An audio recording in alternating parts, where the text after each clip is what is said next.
I was recently dating a guy. You know, we'd gone on a few dates, right? We'd gone to Color Me Mine. We premaritally held hands, like things were getting steamy, right? And the unfortunate thing about this dynamic is we went to the same church, which is mistake number one on my end, right? Because then you have to see him all the time. And he pulled me aside in the parking lot one day and told me he wanted to take it to the next level. Joe, I want to take it to the next level. I like the level we're at and want to go below that. No. You're like a video game and I'm like a boy trying to conquer you. Which honestly kind of worked for a second. Well, I love misogyny. But only for a second, because then I don't like it. I did tell him that I was not ready, you know, and I didn't want to be with him anymore. I friend-zoned him. And at this point, right, he gets very upset and he says something very rude to me. You doodyhead! Which, you know, this was my fault, right? I keep forgetting that I'm way too clumsy to be around fragile masculinity. I keep breaking it. But we split ways, right? And he got really upset, and he's like, I don't want to see you for a while. I'm really upset. I need my space. So if I'm cold to you or you don't see me, that's why. And I was like, all right, dude, I'm fine with that, right? I need my space.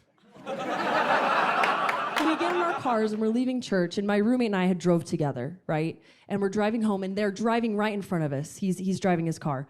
And I'm telling her what happened. And I tell her the craziest part. Here's the craziest part. No. He was nude the whole time. Not that crazy. Not that crazy. He was wearing a banana hammock the whole time. Not that crazy. He was wearing a three-piece suit. It was it was too much. Good.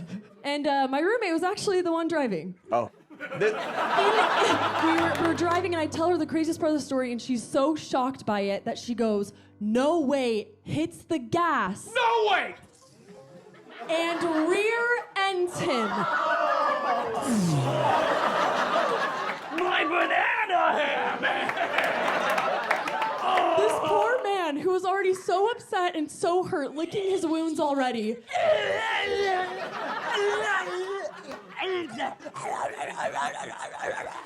I think he's possessed by a demon. He then has to get out of his car and see me, probably the last person he wanted to see. And I literally said, I don't know why I feel bad for you. You seem like a really bad person. not quite. I love you. No. I got out of the car and I said, you come here often? Well,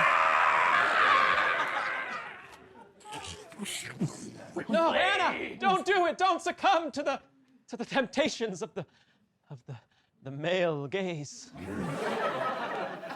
look at that face, all demonic and foaming like.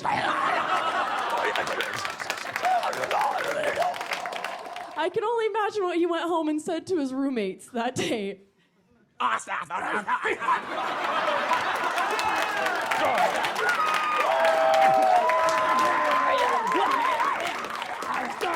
They were having this conversation at Vasa, by the way.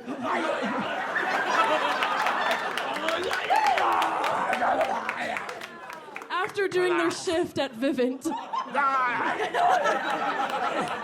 And I went home and I told my mom what happened, and she said, well, Anna, at least no one got hurt.